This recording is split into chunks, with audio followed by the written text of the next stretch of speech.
I wanted to move forward in our discussion about Emunah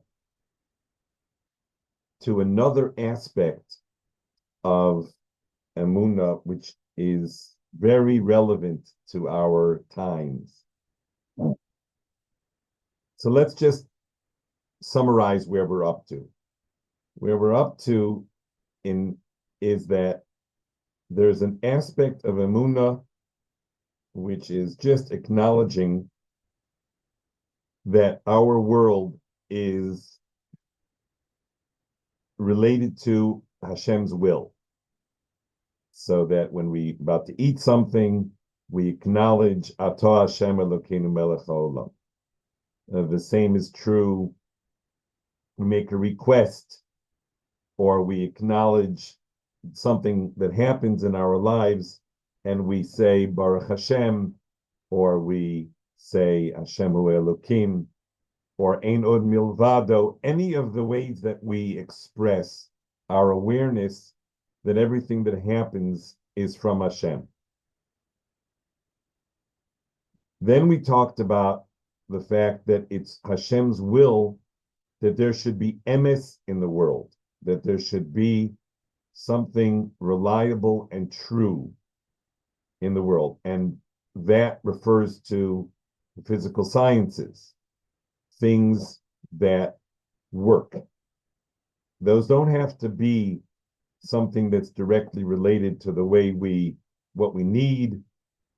Just the fact that something works is something that Hashem put into the world because he wanted there to be emes in the world. He wanted there to be something that's true. We as people are not terribly prone to truth, but he wanted there to be some truth in the world. So the Newton discovered laws of physics. Those are truths that Hashem put into the world. And it's based on those truths that we're able to put airplanes in the air. And it's based on those truths that allow us to put a hinge on a door and the door opens and closes. So we're not talking about the fact that there's a small miracle that happens that when the door is stuck and suddenly it opens up. We're talking about the very fact that there's a hinge, that the human beings have the ability to know the weight of the door and the structure of the hinge and what is necessary in order to be able to open and close the door. So the hinge is an example of the emes that's in the world, and a person can relate to Hashem both as the one who call it the small miracles, certainly talk about the big miracles, that's for sure, but the small miracles right down to what I would refer to as the non-miracles. The non-miracles is the fact that there's a reliable system of physics in the world. In theory, everything in the world should operate the way the pasuk says that rain operates. That is, excuse me. That is that if we follow the mitzvahs of the Torah, then there will be rain, and if we don't, there won't be rain. It's not a guarantee. It's not built in as an absolute reliability that there will always be rain. Unlike, for example, sunrise. The fact that the sun is going to rise tomorrow is part of that reliable system, and you can even look it up and know what time the sun is going to rise years and years from now, because Hashem wanted there to be this emes in the world. And so there is this natural process which we can use to acknowledge our relationship to Hashem. I wanted to take it a little bit and talk about the interruptions from that natural system. I refer to as turbulence and miracles. Turbulence and miracles are really the same. one we look forward to and one we don't. But they are both interruptions of this absolutely reliable system that Hashem put in place. So if there's turbulence in our lives, whether it's on the flight or otherwise in our lives, so the turbulence is an opportunity for us to recognize that maybe we weren't fully acknowledging the non-miracles. Maybe we weren't recognizing that the non-miracles are the will of Hashem. And so we needed a little reminder. And the reminder came in the form of either turbulence or a miracle. But they both really serve the same function. One has more of a compassionate side to it, and so it's easier to say thank you for the miracle than it is for the turbulence. But essentially, the idea that there is interruptions to the non-miracles, meaning to the nature of the way the world operates reliably, consistently with MS, the interruptions to that are designed to help us realign and remember that it is all the will of Hashem, both the small miracles, of course, the big miracles, the small miracles, and the non-miracles. So we get this interruptions in the forms of turbulence or miracles. But there's another aspect to miracles that is very central to the story. And that has to do with what I would refer to in English as dignity. The reason I say that I refer to it in English as dignity, because I don't think that's the word for it. We'll maybe we get back to it. What I mean is that the opening line of Rabbeinu Yonah in his Shar HaAvodah is that a person needs to know his value. And if I'm reading it correctly, there's 3 levels of knowing one's value. One is the basic fundamental value of the fact that he is a human being, that he has the value of being created as a human being, and that would apply to Jew and non-Jew alike. There is a concept of kavod, of erech, of value that is inherent in every single human being. And Chazal went to great lengths to make sure that we always retain this sense of kavod habrios, of treating a person, ourselves and others, with the dignity of the fundamental basis, which is that they are created as people. They are not simply animals that can talk. They are people, and Hashem tried and put in many ways into the Bria so that we should know that we're people. One of them is the fact that we can talk. Another is the fact that we can walk on 2 legs. The other is the fact that we have abilities, in structural abilities to be able to function. Those are reminders of the inherent value that a human being has by virtue of his being created by Hashem. So that is the basic kavod and erech of a person, universal.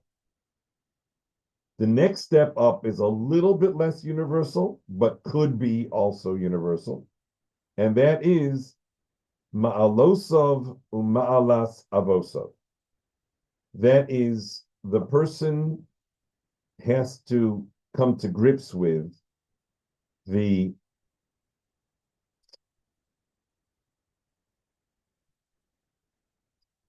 privilege that comes and the responsibility that comes with having advantages That means that if somebody is a prince and is this, they have to know that they have certain advantages which come with, of course, with responsibility. But those elevate the person's value, so that while we're starting with the basic value of it just being a created being, there's the additional value of ma'alosov and ma'alasavosov. The fact that he both has inherited talents, he has advantages, he has talents, and those talents raise his value. They also require that the person be careful with those. But both of those first two values can be accomplished or can be recognized with a little bit of thought. Just stop and think that a human being is a created being and is due a certain amount of dignity by virtue of his being a created being. The fact that a person has talents, skill sets, advantages, things that elevate his value is something that, again, can be recognized with some thought. The third requires a lot of thought. The third level is to recognize the preciousness that the person has in the eyes of Hashem. And that narrows us very much to those who are in line with their relationship with Hashem, and those who are obviously descended of those who have a relationship with Hashem, those who achieve that relationship by choosing to join those who have that special relationship with Hashem. But that specialness is something that we need to go back to all the time. If you look through the Haggadah of Pesach, what we're doing all the time is repeating how special we are and how much choice goes into our existence. Choice. Hashem chose Abraham. Hashem chose Yitzchak. Hashem chose Yaakov. Hashem chose Klal Yisrael. Hashem chose the land of Eretz Yisrael. Hashem chose Yerushalayim. Hashem chose the place of the Beis Hamikdash. Hashem chose the Kodesh HaKadoshim. Hashem is always choosing. He chose the tribe of Levi to serve him. By choosing, he elevates value. Can you see why that's true? By choosing the Kodesh HaKadoshim, that place has additional value. And by choosing us, where that elevates our value. And by giving us mitzvos, that is giving us additional value. Asher kidishonu b'mitzvosav v'tzivanu. He sanctified us and gave us its additional value. And that is infinite, which means that the real value of a person being commanded by Hashem and being given mitzvahs is inestimable. A person is always in a process of getting to know his value. That means every time a person does a mitzvah, he should pause to say to himself, wow, Asher kidishonu b'mitzvosav v'tzivanu. Hashem added to my value. Sanctified is another way of saying he added to my value and gave me this mitzvah. So if you wanted to really translate dignity in Torah terms, I believe that the words would be Bechira and Kedusha. That would be the way to render dignity into Lashon HaKodesh. Bechira and Kedusha.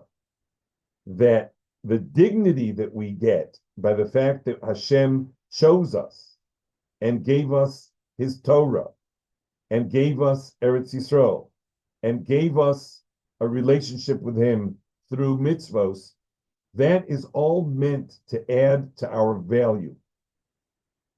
And as we add to our value, we become exalted people. I don't remember the name of the book. I read it when I was a little boy. but there was a prince, maybe one of you will remember the name of the story. There was a prince who was kidnapped, stolen from the palace, and one of the knights undertook to go and find him, and he somehow manages to go out there and get him back from the robbers, from the kidnappers. But now it's a treacherous journey to get him back to the palace. And at one of the junctures, again, it's the vague memory, but this particular turning point in the story is very significant for me.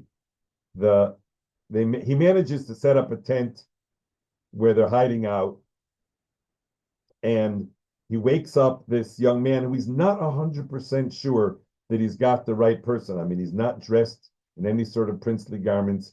He's sort of become rather coarse in the time that he's been with these kidnappers. And he wakes him up. And as he gets up, groggily gets up from his sleep, he walks over to the wash basin and he holds out his hands. Simply, nonchalantly holding out his hands, waiting for the attendant to wash his hands. And it's at that point that the knight knows that he's got the right person, that he has the prince.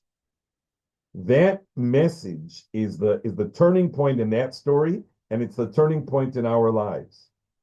When we're not doing things because it's the right thing to do, or avoiding it because it's the wrong thing to do, it has become who we are. And to do more than that would be above where we are, and to do less than that would be beneath our dignity.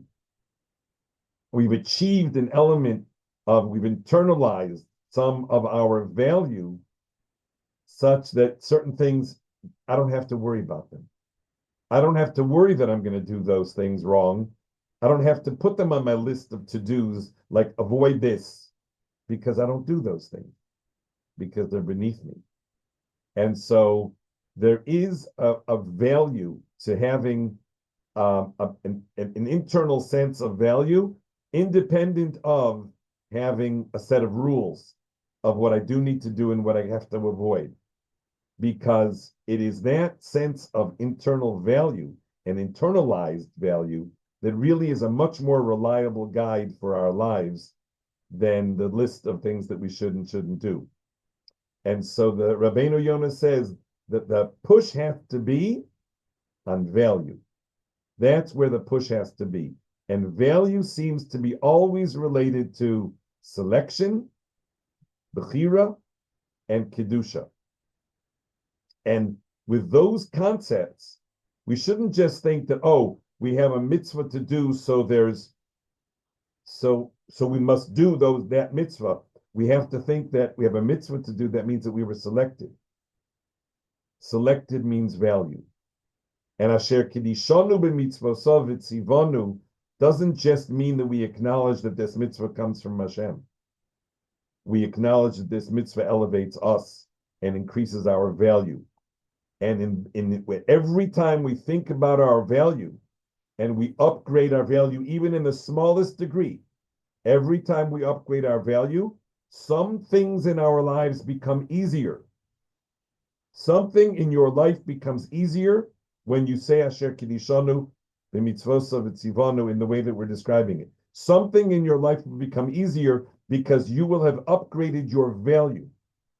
And by upgrading your sense of your value, something in the world is going to become easier for you to do. Maybe that's part of mitzvah gereris mitzvah. I don't know. But the idea that dignity is closely related to this system of how we operate, and of course, where is it that we are reminded, aside from mitzvos, where is it that we're reminded about this dignity? When Hashem interrupts nature for us. When he interrupts, and that's why when you're thinking about the miracles of Yetzias Mitzrayim, and the truth is, even the interruptions to nature that happen in our day-to-day lives, but certainly when you're thinking about the miracles of Yetzias Mitzrayim, don't just think about, wow, great Hashem. That's true. great Hashem controls everything, but he did that for me. And he did that in order to allow me to get an increase of value. So the interruptions can be reviewed on a simple level, that they're just meant to remind us that Hashem put emes in the world, and that if he interrupts it, it's because we need to be reminded that all of that comes from him. But there's an additional factor.